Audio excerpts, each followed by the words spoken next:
Tracking, alerting, protecting. This is WKYT Mid-Morning. On WKYT this mid-morning, the latest on a police-involved shooting in Lexington after officials say a driver tried to run over two officers. Investigators identify a young man killed in a weekend crash in central Kentucky. And we're tracking your Thanksgiving Day forecast. It could include a chance of snow. Good morning to you. Our time is 10 o'clock and it's Monday, and we're glad you're with us. Hope you had a nice weekend. I'm Bill Bryant. And I'm Barbara Bailey. Of course, this is a week when the weather forecast is very important. Right. A lot of people will be out on the roads or perhaps in the air. And it was so warm over the weekend, you know, it was easy to get used to that. But here come some changes, and that's likely to be the case throughout the week. Let's check in with meteorologist Micah Harris in our First Alert Weather Center. Good morning. Hey, good morning, guys. Yeah, we're looking outside. We see actually some bright blue skies in some locations. It's kind of in between those zones where you're not seeing the rain, but we do have some rain moving out and about on First Alert Defender Live Radar. You can kind of see it setting up right through there. It's not extremely heavy rain, but it is enough to just kind of put a nice little soaking there on the yards. Once this pushes through, the cold air is trapped back toward the west, but this has got to push through first, so you'll deal with the winds, a few showers, and also looking at cooler conditions heading in toward the next several days. There's your wind advisory, 7 p.m. for everybody, and there's your cool air. Now right along the I-65 corridor, this will slide to the east. We're in the 60s right now. It actually feels really, really good outside. But by the afternoon, we already hit our high today.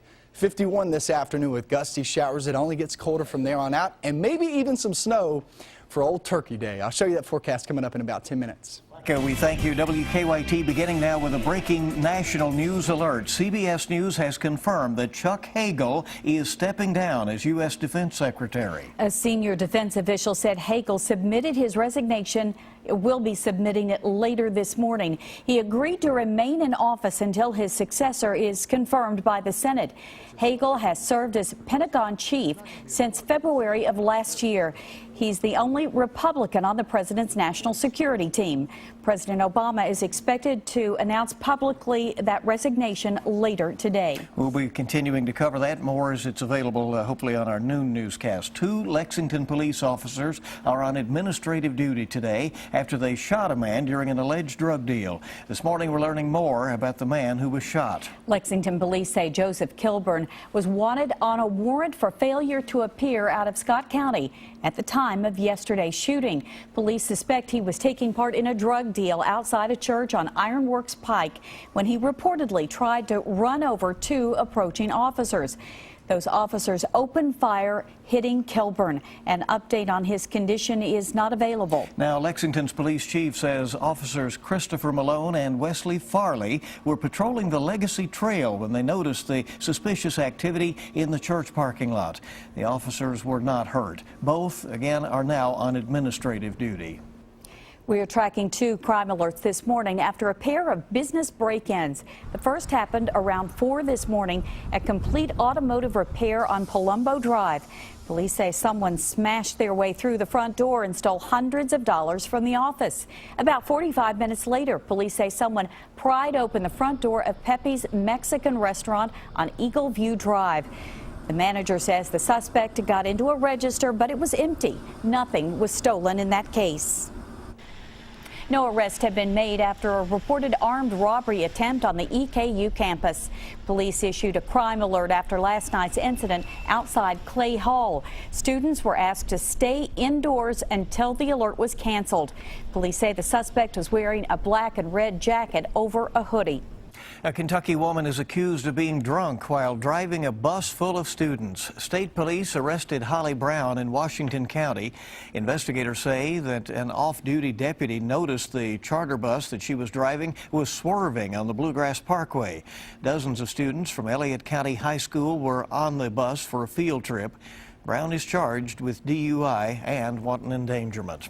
A Central Kentucky woman is facing dozens of felony charges today. Police say she wrote fake prescriptions in several Kentucky counties.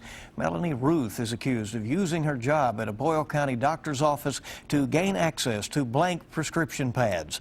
The sheriff's office says she then wrote fake prescriptions for controlled substances.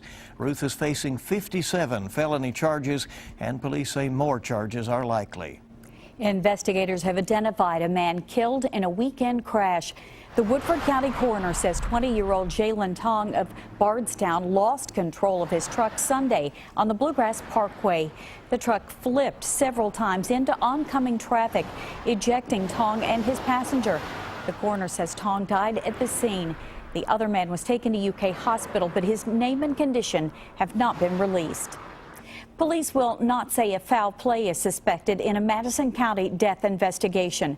The sheriff's office says 35-year-old Scott Renfro was found dead inside his home on Carver's Ferry Road. Deputies found him after doing a welfare check. Investigators are looking into what caused a fire at an abandoned Lexington car wash. That fire started yesterday morning at Premier Car Wash. Crews had to shut down New Circle near Russell Cave Road to fight the fire. That car wash was the scene of a recent murder.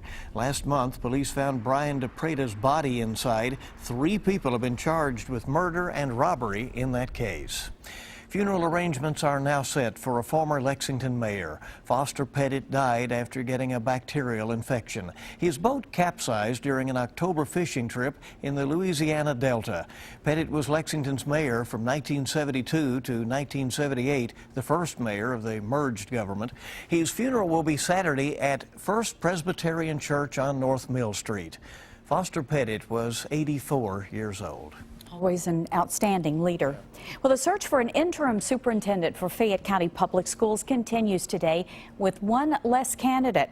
The school board says Carmen Coleman has withdrawn her name from consideration. She says she would rather apply for the permanent position. The board has 2 other candidates to consider, Marlene Helm and Ronald Sonny Fentress. They hope to fill the position before current Superintendent Tom Shelton steps down December 31st. The board will go into a closed-door session to talk about the 2 candidates after today's board meeting. A Missouri grand jury is expected to reconvene today to determine whether to indict Ferguson police officer Darren Wilson in the shooting death of Michael Brown. Protesters and activists have held demonstrations ever since the shooting, demanding justice for the unarmed teen. Residents in the city have been anxiously awaiting the decision. Police have been gearing up in case the tensions boil over. In western New York, people are bracing for flooding following the massive snowstorm that hit there last week. Across the Buffalo region, temperatures are expected to approach 60 degrees today, and that would melt up to 7 feet of snowfall. The local government is warning residents to move their valuables from basements and to pack a bag in case evacuations become necessary. It's been tough up there. Yes, it certainly has. Well, Thanksgiving and continues. Yes, Thanksgiving Day quickly approaching, and a new ranking is out, and it shows which states are most likely to have a miserable turkey day. Who would think of doing this? Real estate website Estately looked at several categories, including how likely families are to get into an argument over politics and who's most likely to get food poisoning. Kentucky ranked near the middle at number 21, but the Commonwealth came in first when asked about enthusiasm for Black Friday sales. So if you're headed to Ohio for the holiday, you need to be warned about this. People living in the Buckeye State ranked as the most likely to have a bad Thanksgiving.